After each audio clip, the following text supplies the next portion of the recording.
Que feriez-vous si votre vie s'effondrait en un seul coup de fil? Pas d'un inconnu, mais à cause des ombres portées par les décisions de votre propre famille. Cette question m'a hantée pendant des semaines avant même que je ne puisse commencer à y répondre. C'était un mardi ordinaire, au début du mois d'octobre, un de ces jours trop calmes pour qu'on soupçonne la tempête à venir. La lumière dorée du soleil traversait les larges baies vitrées de mon bureau, chez Delcourt et Lefebvre, au cœur du 8e arrondissement de Paris, projetant des reflets ambrés sur les murs. Depuis le 5e étage, la ville s'étendait en silence.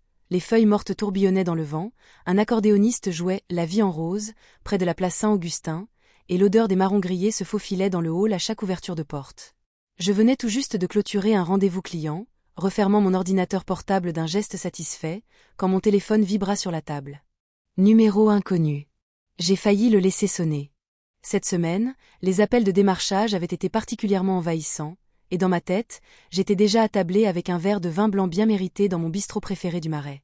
Mais quelque chose en moi, un reste d'instinct ou peut-être une vieille habitude, m'a poussé à décrocher. « Bonjour, ici Frédéric Danel de la Banque Horizon », dit une voix calme et professionnelle.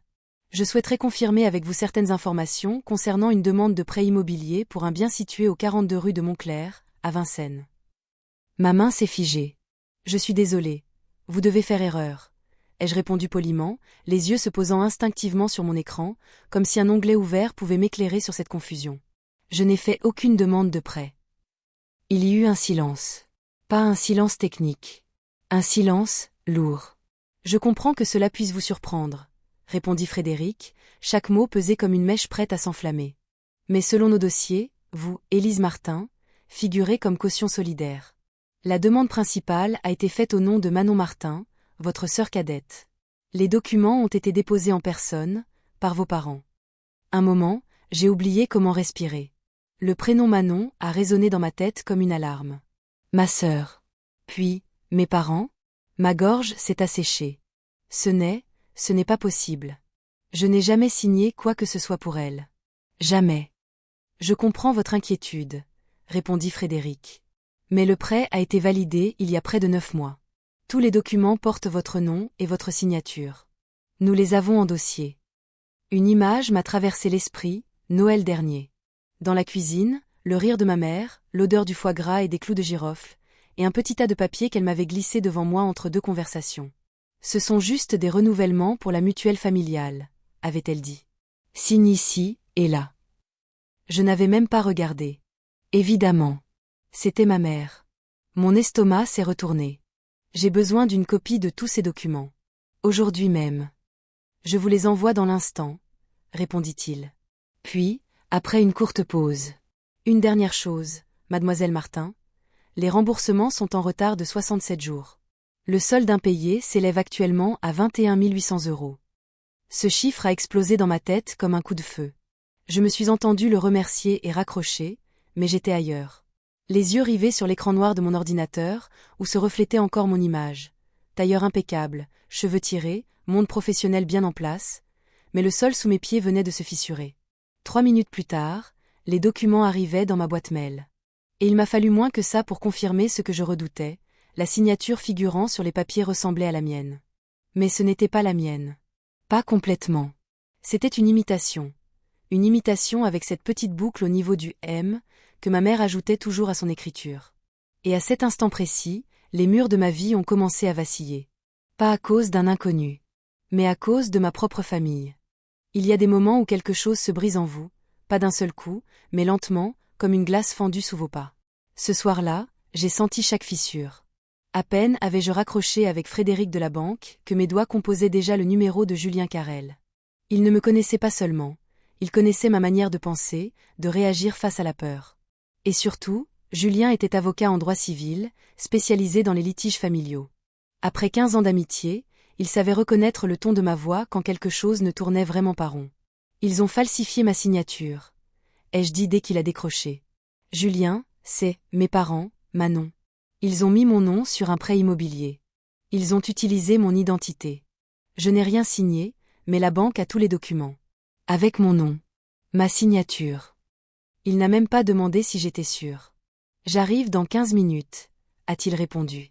Et il a tenu parole. Julien est arrivé chez moi avec sa sacoche en bandoulière, ce calme imperturbable que seuls les avocats de prétoire possèdent. Il ne m'a pas prise dans ses bras. Il ne m'a pas offert de mots creux. Il s'est installé à côté de moi, a ouvert son ordinateur portable, et a lancé les documents que je venais de lui transférer. On commence ici, dit-il. Montre-moi ce qu'ils t'ont envoyé. J'ai ouvert l'email, double-cliqué sur la pièce jointe, priant que ce ne soit qu'une erreur administrative. Un bug informatique. N'importe quoi, sauf ce que je redoutais déjà. Mais c'était là, mon nom, indiqué clairement comme cautionnaire. Ma signature, presque parfaite. Julien s'est penché un peu plus. Élise, murmura-t-il en pointant la boucle au bout du « et » dans mon prénom. Cette petite courbe, ce n'est pas toi. C'est l'écriture de ta mère. Elle fait exactement la même chose quand elle signe ses cartes de vœux. Regarde bien ces M. C'est copié, mais ce n'est pas toi. Je ne disais rien. J'étais figée. Mon estomac se nouait. Ma bouche était sèche. Une erreur, j'aurais pu la comprendre. Mais ça, c'était un acte délibéré. Pas une maladresse. Une trahison soigneusement orchestrée. Et c'est à ce moment-là que mon téléphone a sonné. Maman. Je fixais l'écran, la photo de contact figée dans le passé, nous deux, souriantes, au bord du lac de Vincennes pour son anniversaire, bras dessus bras dessous, un bouquet de tournesol dans les mains.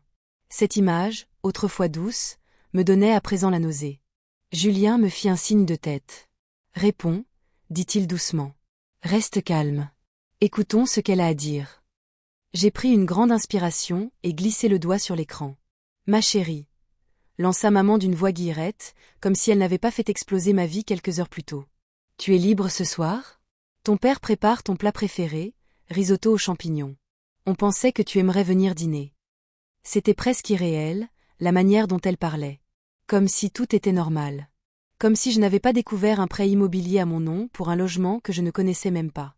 Parfait, répondis-je lentement, chaque mot pesé.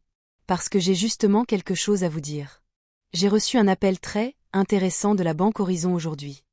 Un silence. Puis deux. Puis. J'allais t'en parler, dit-elle, sa voix soudain plus faible. C'est juste que Manon avait besoin d'aide. Tu t'en sors si bien, Élise. Ton cabinet, ton appartement, ta carrière. Elle cherche encore sa voie. Et la banque n'acceptait pas son dossier sans un bon garant. On ne pensait pas que ce serait un problème. Donc vous avez falsifié ma signature, dis-je. Vous avez contracté un prêt massif. Sans me demander. Tu réalises ce que ça implique? Si le cabinet le découvre, si l'ordre des avocats est mis au courant, je pourrais perdre ma licence. Ma carrière. Tu exagères, dit-elle vite. On est une famille. On s'aide entre nous. Je regardais Julien, qui haussa un sourcil, l'air presque consterné. Céder entre nous, répétai-je, les mots lourds dans ma bouche. Ou plutôt céder à mes dépens. Parce que je ne me souviens pas qu'on m'ait demandé mon avis. J'ai mis fin à l'appel. Lentement. Posant mon téléphone comme s'il était chargé d'explosifs. Le silence avec Julien était dense, presque physique. Elle n'est pas désolée, dis-je enfin. Elle regrette juste que je l'ai découvert. Julien referma son ordinateur, me regardant non pas en tant qu'avocat, ni même comme ami, mais comme quelqu'un qui venait d'assister à l'effondrement d'une vie. Élise, dit-il. Ce n'est pas juste une fausse signature. C'est une usurpation d'identité. Un délit pénal. S'ils ont fait ça une fois, ils ont peut-être recommencé. On doit creuser. Ce soir. J'ai hoché la tête. Pas parce que j'étais prête. Mais parce que je n'avais plus le choix. Entre vérité et déni, il existe un moment où l'on finit par dire « assez ». Ce soir-là, sous un ciel voilé par les lumières ambrées de Paris, Julien et moi avons garé sa voiture devant la maison de mes parents à Clamart, celle où j'avais grandi. Elle n'avait pas changé. Une petite maison de 2 étages, un peu fatiguée par les hivers franciliens, le temps et les souvenirs. La balançoire du porche grinçait encore doucement sous le vent, comme quand j'avais 7 ans. Si quelqu'un avait pris une photo de cette maison à cet instant précis, il n'aurait rien vu du mensonge qui y régnait. Aucun indice du poison caché derrière les rideaux tirés. Seulement une façade paisible. Mais je n'étais pas là pour rendre visite à ma famille. J'étais là pour confronter des criminels que j'avais autrefois appelés mes proches. « Tu es sûr de vouloir y aller ?» demanda Julien en coupant le moteur. J'ai hoché la tête, la mâchoire crispée. Je dois les regarder dans les yeux. Je veux entendre les mensonges sortir de leur bouche. Nous avons franchi la porte sans sonner. Ma mère, Geneviève, nous a accueillis avec un sourire tendu qui tenait à peine. Élise. Quelle surprise. Ton père termine le dîner, et Manon est déjà à table. Je ne suis pas là pour dîner, les jeux interrompus. Il faut qu'on parle. Tout de suite. Son expression s'est figée. Elle s'est effacée pour nous laisser entrer. L'odeur du poulet rôti au romarin flottait encore dans l'air, une senteur qui autrefois signifiait chaleur et réconfort, mais qui maintenant me paraissait étouffante. Manon était assise à la table, les yeux rouges, déjà gonflés de larmes. Elle n'a pas dit un mot. Mon père était dans la cuisine, tournant une cuillère dans une casserole, comme si c'était un mardi comme un autre. Je me suis avancée vers la table, puis j'ai sorti un épais dossier imprimé que j'ai posé devant eux. Voilà les copies de tous les comptes, les prêts, les formulaires que vous avez ouverts en utilisant mon nom, ai-je dit d'une voix calme mais ferme. Et tout remonte à cette maison. À vous trois. Un silence lourd, presque insupportable. Puis, Manon a craqué. Je ne voulais pas que ça dégénère comme ça, murmura-t-elle. J'avais juste besoin d'un coup de main pour l'apport. La banque a refusé. Et alors? Alors tu as falsifié ma signature? Les yeux coupés, la voix glaciale. Tu as cru que c'était acceptable. Ses larmes ont coulé. Je ne pensais pas que ça te ferait du mal. Tu as un bon travail, Élise. Tu es stable. Je me suis dit que tu ne t'en rendrais même pas compte. Mes poings se sont serrés. Je m'en suis rendu compte quand mon score de crédit a chuté de 200 points. Quand un conseiller bancaire m'a appelé pour une dette de plus de 21 000 €. Quand j'ai commencé à craindre de perdre ma licence d'avocate à cause de ce que vous avez fait dans mon dos. Mon père s'est tourné vers nous, les bras croisés, l'air défensif. Manon avait juste besoin d'un départ. Tu as toujours été celle qui réussit, major de promo, beau cabinet, bel appartement. Tu as tout. Elle avait besoin d'un coup de pouce. Et tu pensais que ça justifiait de voler mon nom? Mon identité? Tu pensais qu'utiliser ta fille comme carte de crédit vivante était une manière de l'aider? Ma mère est intervenue à son tour, sa voix plus douce mais tout aussi déconcertante. On ne voulait pas te faire de mal. On s'est dit qu'on t'expliquerait plus tard, et que tu comprendrais. Non, dis-je froidement. Vous ne pensiez pas que je comprendrais. Vous pensiez que je ne découvrirais jamais la vérité. Manon a tendu la main vers moi. Je l'ai retirée immédiatement. Je vais tout rembourser, sanglota-t-elle. J'ai juste besoin d'un peu de temps. Je sortis alors mon téléphone, et ouvris son dernier relevé de carte bancaire. Le mois dernier, tu as dépensé plus de 9 000 € dans un spa et 3 500 € en sac de luxe. Dis-moi, combien tu gagnes par mois, Manon? Silence. Combien tu gagnes? Un murmure à peine audible. Je n'ai pas de revenus stables. C'était le point de bascule. Je les regardais tous les trois, mes parents, ma sœur, et je ne voyais plus une famille. Je voyais des gens qui avaient trahi tout en quoi je croyais. Vous n'avez pas juste franchi une ligne, dis-je lentement. Vous avez brûlé le pont tout entier. Le visage de ma mère se décomposa. S'il te plaît, Élise. Si tu vas jusqu'au bout, Manon perdra sa maison. On perdra tout. Je la regardai longuement. Puis je prononçai la phrase que je n'aurais jamais cru dire un jour dans cette maison. Alors vous auriez dû y réfléchir avant de me voler. Ce soir-là, après l'affrontement bouleversant à Clamart, je suis rentrée chez moi les mains tremblantes. Le choc était encore vif, l'estomac noué par l'angoisse.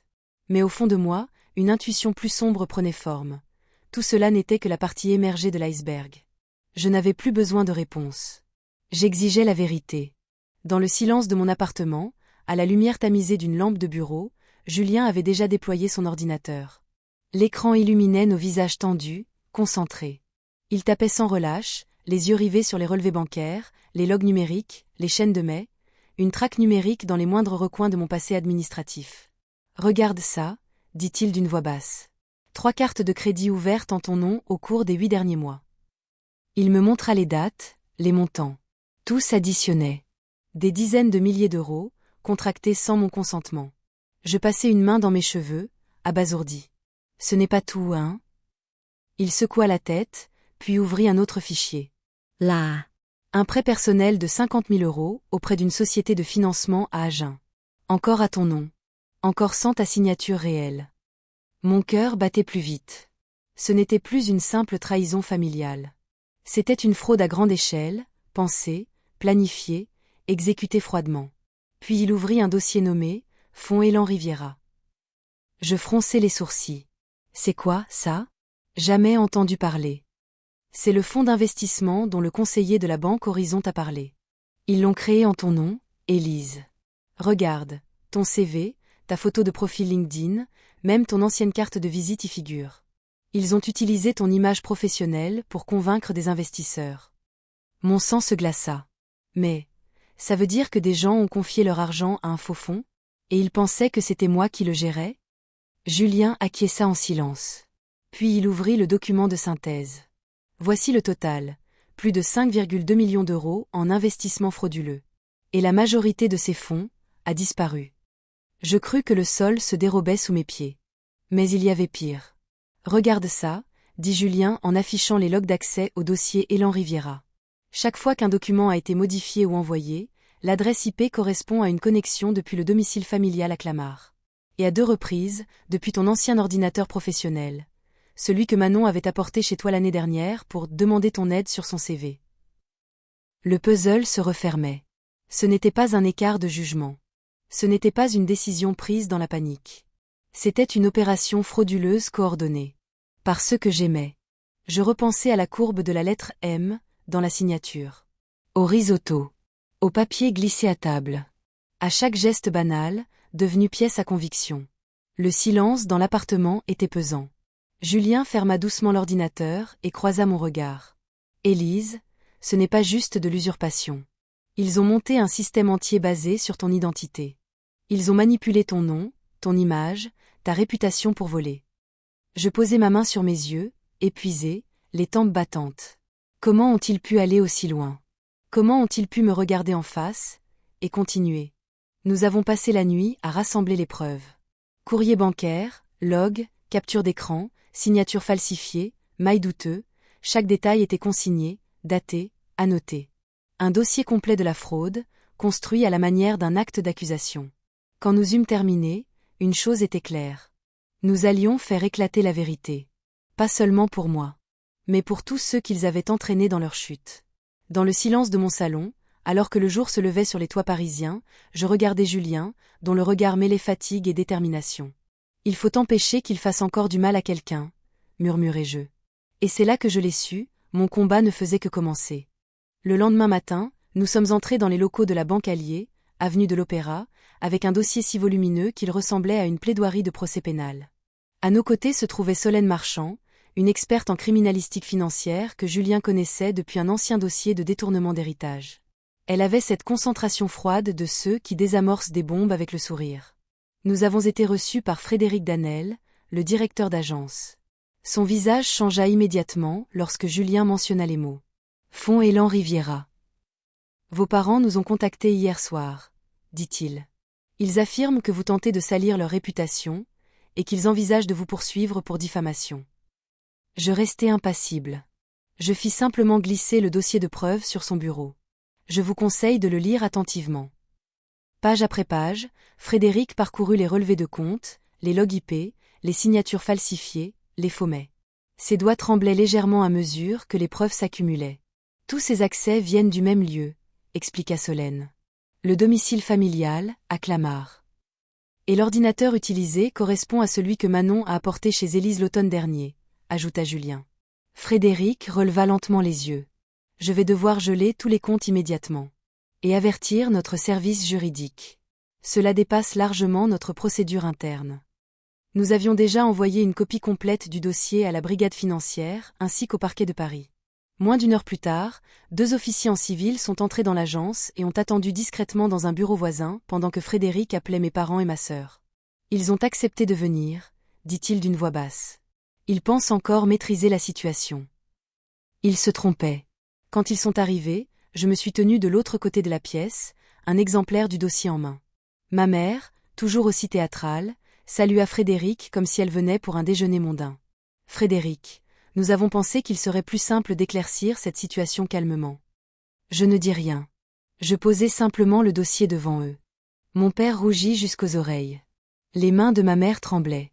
Manon éclata en larmes avant même qu'un mot soit prononcé. Puis, les officiers s'avancèrent, d'un ton neutre et implacable. Geneviève Martin, Robert Martin, Manon Martin. Vous êtes en état d'arrestation pour fraude financière, usurpation d'identité, et création illégale d'un fonds d'investissement fictif. Je les ai regardés être menottés. Ma mère me lança un regard venimeux, les yeux pleins de reproches. Tu le regretteras, Élise. On ne fait pas ça à sa famille. Je lui ai répondu calmement, sans ciller. Non, maman. Ce qu'on ne fait pas, c'est détruire sa propre fille, et appeler ça de l'amour. La salle d'audience du tribunal correctionnel de Paris était pleine à craquer lorsque je suis entrée, mon dossier de témoignage serré entre les mains, les coins froissés par l'anxiété. 2 mois s'étaient écoulés depuis cette matinée à la banque Allier. 2 mois depuis que j'avais vu mes parents et ma sœur menottées et emmenées sous mes yeux. Et maintenant, nous y étions. Le procès. Le juge Renaud, imposant mais mesuré, ouvrit les débats d'un ton neutre. Les avocats de la défense plaidèrent le stress, les tensions financières, l'aveuglement parental. Mais le ministère public n'en démordit pas. Monsieur le juge, déclara le procureur Delma, solide, précis, implacable. Il ne s'agit pas d'une erreur isolée, ni d'un moment d'égarement. C'est une manipulation méthodique, orchestrée, une entreprise familiale qui a exploité l'identité, la réputation et la carrière de mademoiselle Martin à des fins criminelles. Puis vint mon tour. Je pris place à la barre, le cœur battant à m'en faire mal. Je fixai le juge, puis la salle. Et je parlais. Je m'appelle Élise Martin. Je suis avocate. Et j'ai consacré 10 ans de ma vie à bâtir une carrière que mes proches ont presque réduite en poussière. Pas des inconnus, mais mes propres parents et ma sœur. Je racontais tout.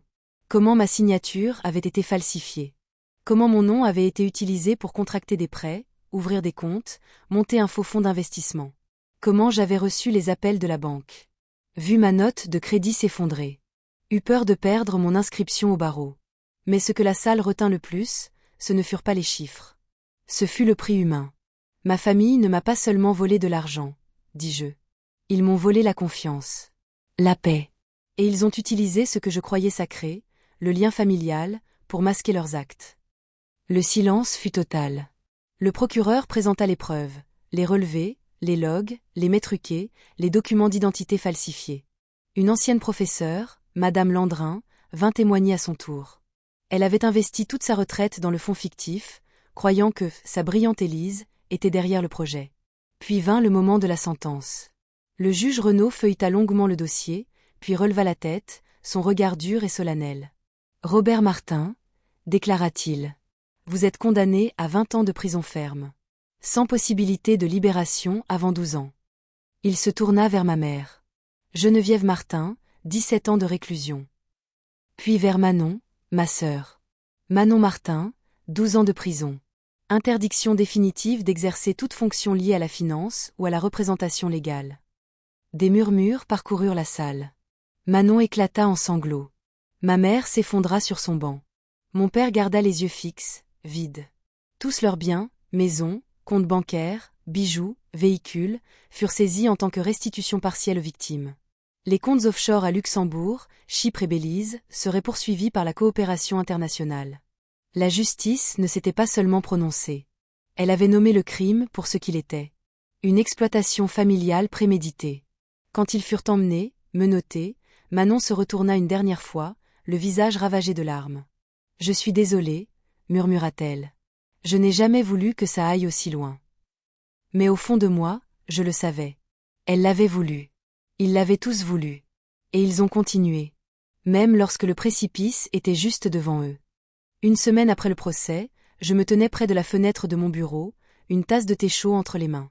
Julien venait de me l'attendre, sans un mot, comme un geste de soin silencieux. Le ciel parisien était d'un bleu doux, presque fragile. Ce genre de bleu qui vous murmure que le monde peut encore offrir des secondes chances. J'étais revenue chez Delcourt et Lefebvre, non plus comme la fille brillante qui voulait rendre ses parents fiers, mais comme une femme brisée puis reconstruite, seule. Une femme qui avait traversé l'impensable, et qui avait trouvé quelque chose d'encore plus fort au bout du gouffre. C'est alors que le mail est arrivé. Objet, proposition de mission spéciale, comité exécutif. L'expéditeur, la présidente du cabinet. Élise, nous avons réfléchi à la création d'une cellule d'accompagnement juridique et psychologique pour les victimes de fraude intrafamiliale. Nous pensons que personne n'est mieux placé que vous pour la diriger. Vous n'avez pas seulement survécu. Vous avez transformé cette épreuve en résilience active. Je relus l'email, abasourdi. Une partie de moi voulait fermer cette porte à jamais, oublier les noms, les documents, le tribunal. Mais une autre, plus forte, plus lucide, savait que ce n'était pas la fin de mon histoire. C'était le début d'autre chose. J'ai répondu, oui. Quelques semaines plus tard, nous avons officiellement lancé l'initiative. Recommencer et se relever. Un réseau d'aide, une plateforme d'écoute, un espace de reconstruction. Ligne d'assistance, forum de soutien, accompagnement juridique, et les messages ont commencé à affluer. Des victimes de tous horizons. Une infirmière à la retraite dont la fille avait souscrit un crédit relais en son nom. Un étudiant qui venait de découvrir que ses parents avaient utilisé son identité pour payer les frais de scolarité de sa sœur. Un couple d'immigrés, escroqués par un neveu à qui ils avaient confié leurs économies. Mais celui qui m'a le plus bouleversé? Un homme de 69 ans, Lionel Durand, qui a laissé un message vocal à 2 heures du matin. J'ai cosigné un prêt pour mon fils. Puis il a disparu. Aujourd'hui, je vis dans ma voiture. J'avais juste besoin que quelqu'un me croie. Cette nuit-là, j'ai pleuré. Pas de douleur. Mais parce que je savais que je pouvais aider. 1 mois plus tard, j'ai organisé notre première rencontre, recommencer et se relever, dans une petite salle lumineuse à Montparnasse. J'avais préparé un discours. Mais en voyant les visages dans la pièce, fatigués mais pleins d'espoir, je l'ai plié.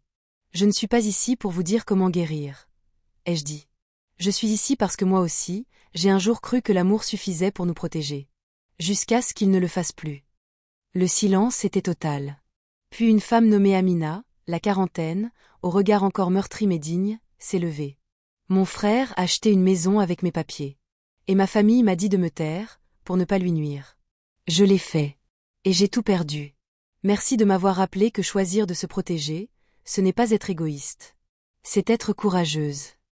À la fin, je suis restée seule dans la salle. Sur les chaises, des petits mots manuscrits. L'un disait « Grâce à toi, je me sens humaine à nouveau ». Un autre « Rompre un lien toxique ne me rend pas faible. Ça fait de moi quelqu'un qui met fin au cycle. » Et là, j'ai compris. Je n'ai pas perdu une famille. J'en ai trouvé une.